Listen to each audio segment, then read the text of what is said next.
बीती रात रूस के ऊर्जा ठिकानों पर काफी ज्यादा भारी रही। यूक्रेन ने 1000 किलोमीटर रेंज वाले ड्रोन और फ्लामिंगो मिसाइलों से रूस की रिफाइनरी, तेल गोदाम और कई नेवल बेस पर हमला किया।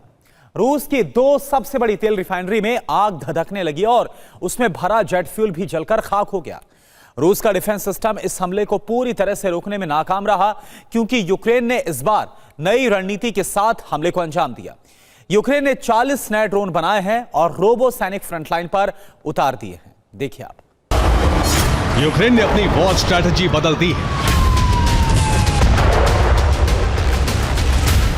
अब यूक्रेन रूस के ऊर्जा ठिकानों को तबाह कर रहा है। रूस की सबसे बड़ी तेल रिफाइनरियों को भस्म कर रहा है। रूस के ऑयल गोदामों से काला धुआं निकल रहा है। ये सब सैनिकों के जरिए नहीं, ड्रोन, रोबोट और सैटेलाइट के जरिए करवाया जा रहा है। और इस काम में यूक्रेन को यूरोप के ही कई देशों से मदद मिल रही है।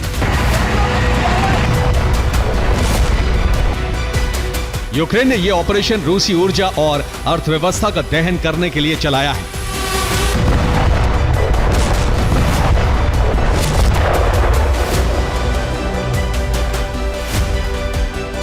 नए साल के पहले ही दिन यूक्रेन ने रूस की ऊर्जा रीढ़ को मिसाइल और ड्रोन हमलों से तोड़ने की कोशिश की। हमला बड़ा था और एक साथ कई एनर्जी ठिकानों पर किया गया।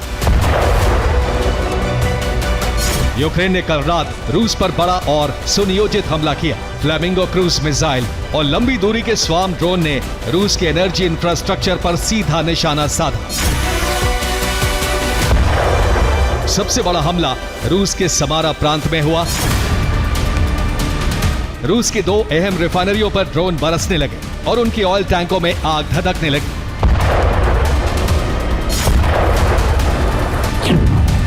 सबसे पहले रूस की सबसे बड़ी तेल रिफाइनरियों में से एक नोवोकोइबिशेवस्क रिफाइनरी से लॉन्ग रेंज स्ट्राइक ड्रोन टकराए।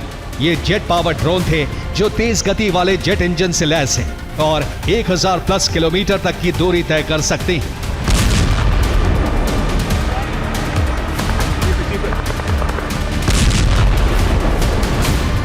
हर ड्रोन में 20 से 50 किलो विस्फोटक था और इस वॉरहेड को खास तौर से ईंधन टैंकों को निशाना बनाने के लिए डिजाइन किया गया था। और हुआ भी वही।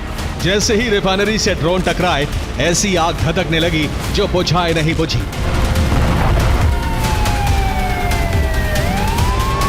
आग कई घंटों तक जलती रही। काले धुएं का गुबार आसमान में छा गया। लेकिन तभी एक और बड़ी रिफाइनरी पर ड्रोन हमले की खबर आई।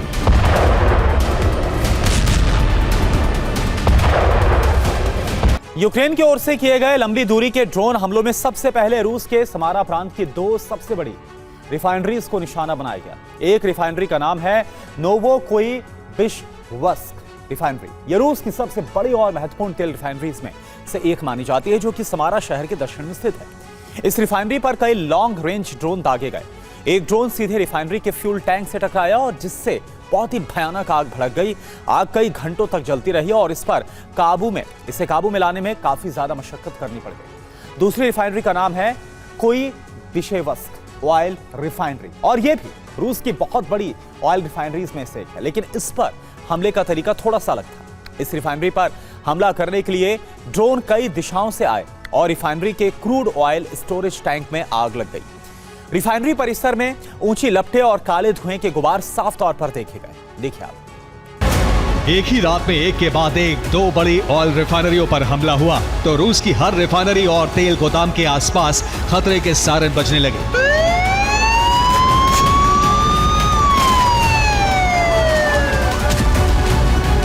रूसी एयर डिफेंस सक्रिय हो गया और मॉस्को की ओर बढ़ते 34 ड्रोन मार गिराए गए। कुल मिलाकर एक रात में रूस के शहरों की ओर बढ़ते 70 से ज्यादा लॉन्ग रेंज ड्रोन जमीन पर गिरा दिए गए। लेकिन 2 जनवरी को तड़के करीब 1:30 बजे एक और रिफाइनरी के ऊपर 10 से ज्यादा जोरदार धमाके गूंजे। सुबह होते होते वीडियो सामने आई कि रूस का एयर डिफेंस चूक गया और समारा में रूस की एक और रिफाइनरी में आग धधकने लगी। नोवोकोइबिशेवस्क और कोइबिशेवस्क ये दोनों ऑयल रिफाइनरी रूस की सबसे बड़ी सरकारी तेल कंपनी रोसनेफ्ट की है। इनमें से नोवोकोई बिशेवस्क से गैसोलीन के अलावा जेट फ्यूल की सप्लाई होती है। यानी हमला सिर्फ रूस को आर्थिक नुकसान के लिए ही नहीं किया गया, रूस के फाइटर जेट्स और बॉम्बर से उसका फ्यूल भी छीन लेने के लिए किया गया। लेकिन यूक्रेन के एकदम पिन पॉइंट हमले सिर्फ समारा तक सीमित नहीं रहे।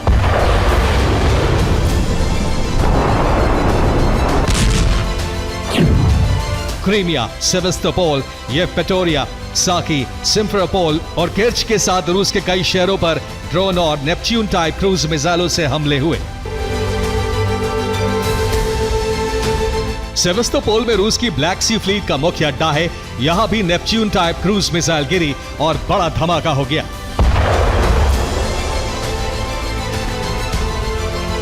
इस हमले से पहले फ्लीट की सुरक्षा कर रहे रूस के टॉर M2 और S-350 डिफेंस सिस्टम का विड्यास रडार को 100 किलो वॉरहेड वाले ड्रोन ने तबाह कर दिया।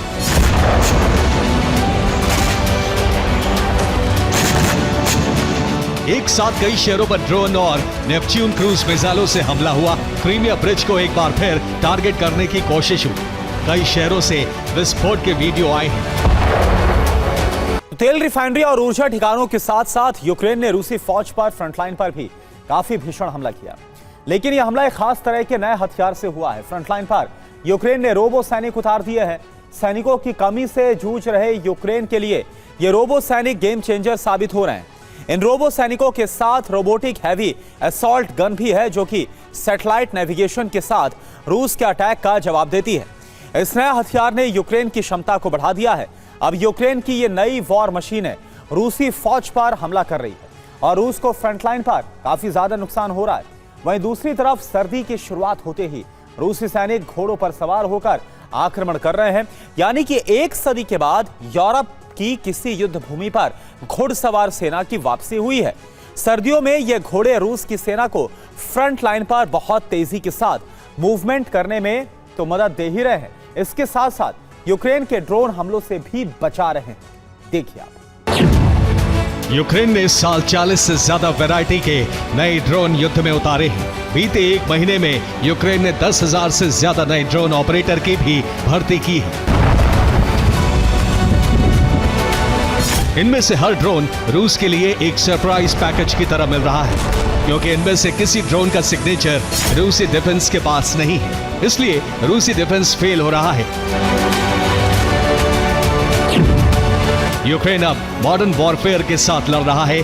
नए AI ड्रोन, ग्राउंड रोबोट और इन सब के साथ नेटो इंटेलिजेंस का सपोर्ट रूस को परेशान कर रहा है।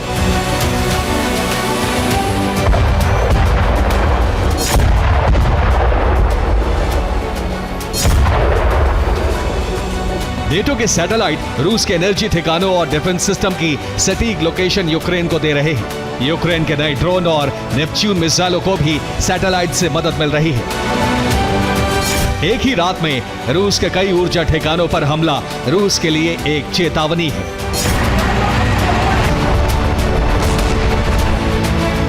Bureau report, TV9, Bharatvarsh.